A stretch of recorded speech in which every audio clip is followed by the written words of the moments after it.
হযরতে আলী বাড়িতে আসি দেখে হযরত ফাতেমা বসে আছে।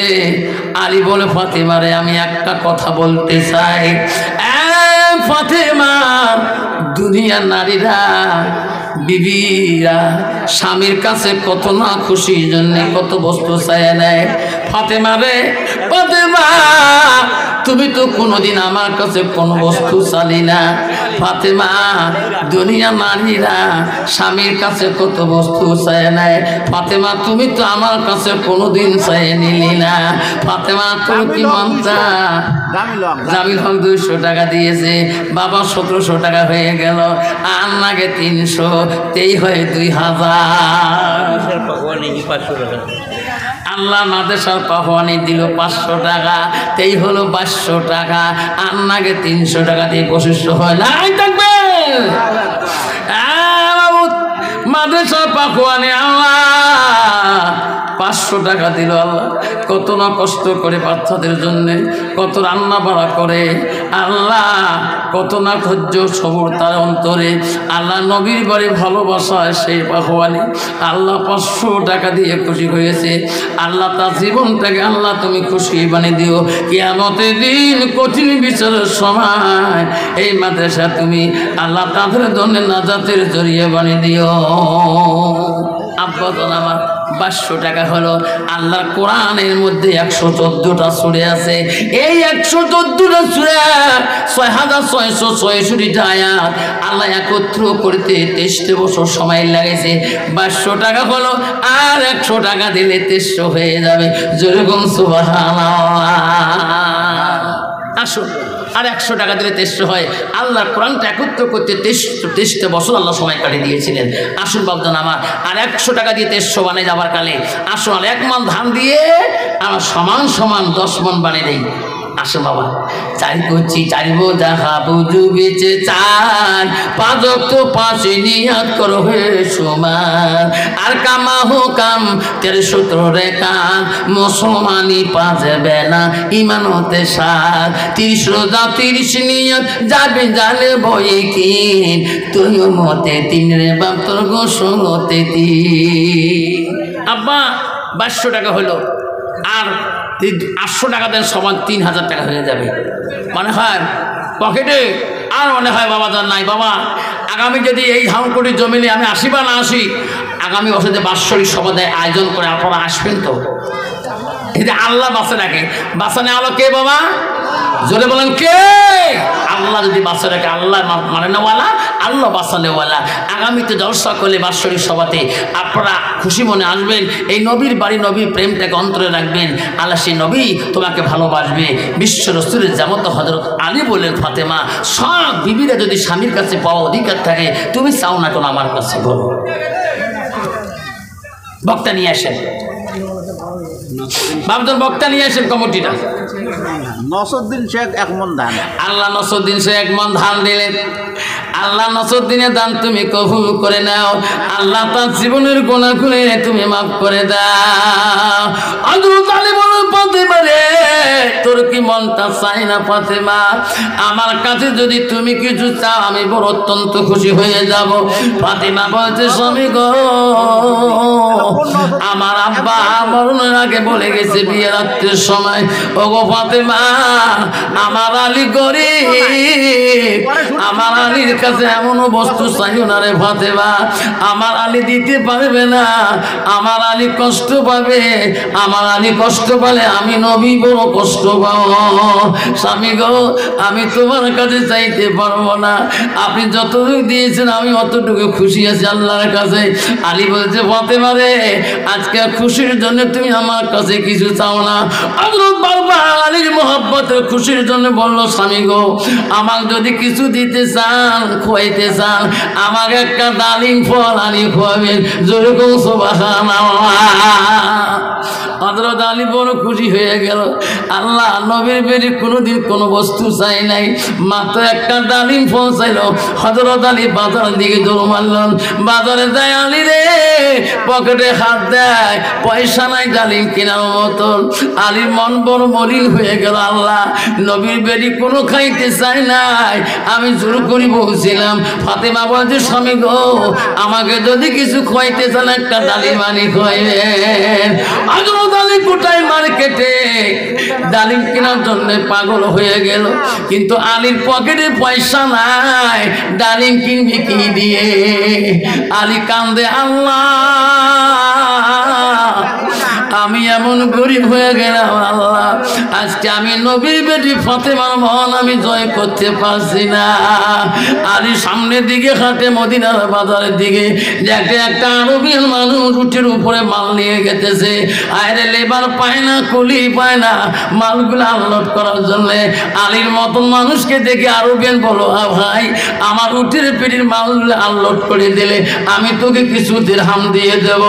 হযরত আলী দৌড়ি যে উঠের পিঠির মালগুলো আনলোড করে দিলেন।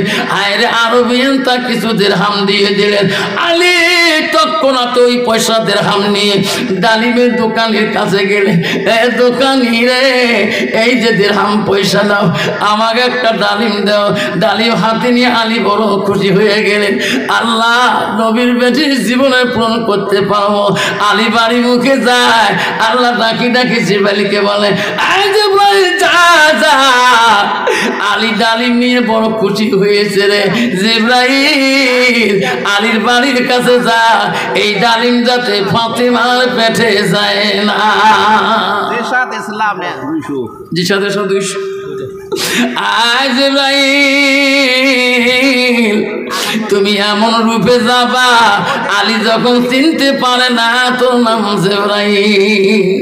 আহমদ আলী তিস্তের পার 1000 দিবে, 500 নগদ। আল্লাহ আহমেদ আলী তিস্তের পার 1000 টাকা দিয়ে 500 টাকা নগদ দিল, 500 টাকা বাকি। তোর কথা বাবা।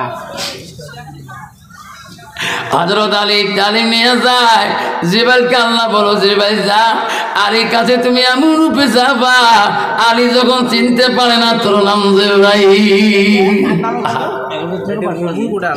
জিবরাইল এমন রূপ নিয়ে আলীর সামনে ফকিরের রূপ নিয়ে দাঁড়াইয়া গেল।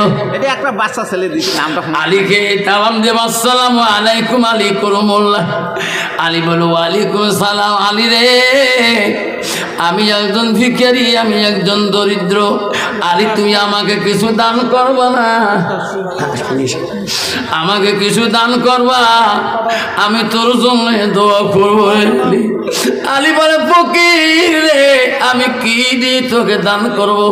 আমার কাছে কিছুই নাই, তোকে কি দিয়ে সাহায্য করব? আরে ফকির আমি কি দিয়ে তোর সহায় করব? আলী রে ফাঁকি দাও কেন? যা আছে তুমি তাই দিলে আমি তাই খুশি হয়ে যাব। আলীকে আমার কাছে একটা ফল, ফলটা তোকে দিলে আমার বিবি খোয়া হবে না।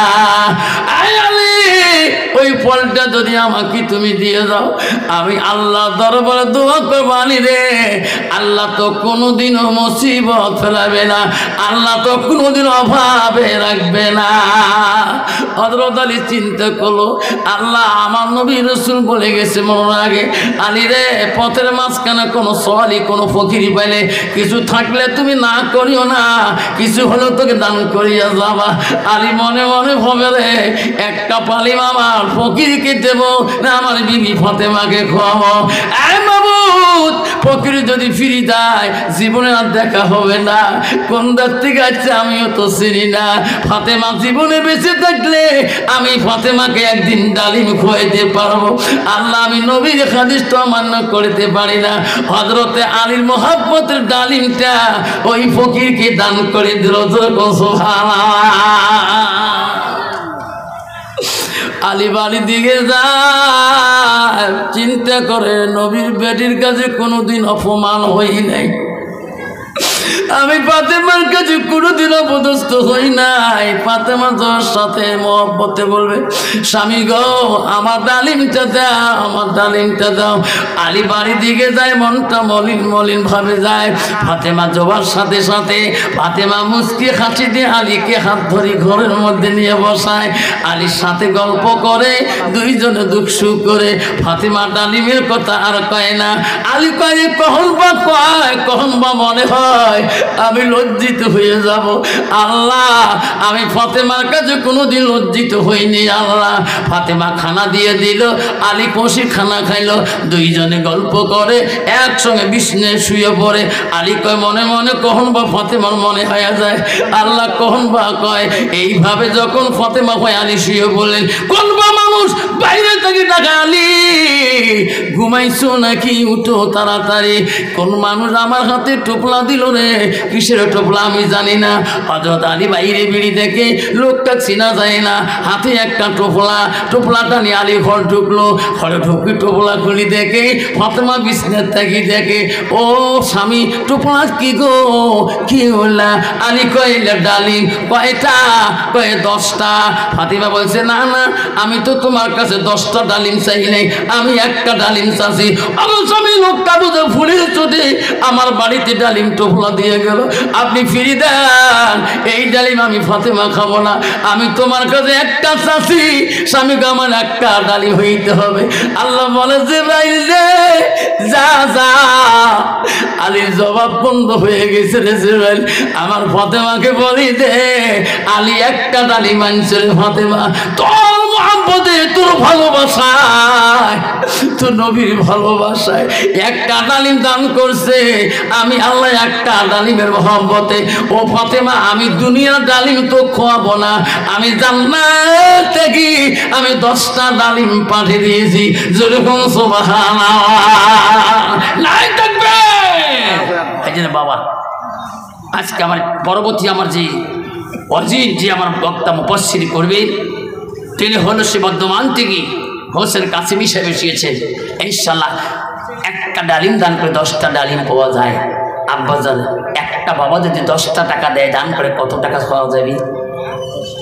মাসুদ রানা দক্ষিণ বালাবুদ মাসুদ রানা 12 মাসে 1000 করে দিবি। আল্লাহ 12 মাসে মাসে 100 করে, মাসে 100 মানে 1200 টাকা বছরে দিবে। যাই থাকবেন বাবা, ঠিক আছে। মাসুদ রানা যদি 12 মাসে 1200 টাকা দিবে পায়,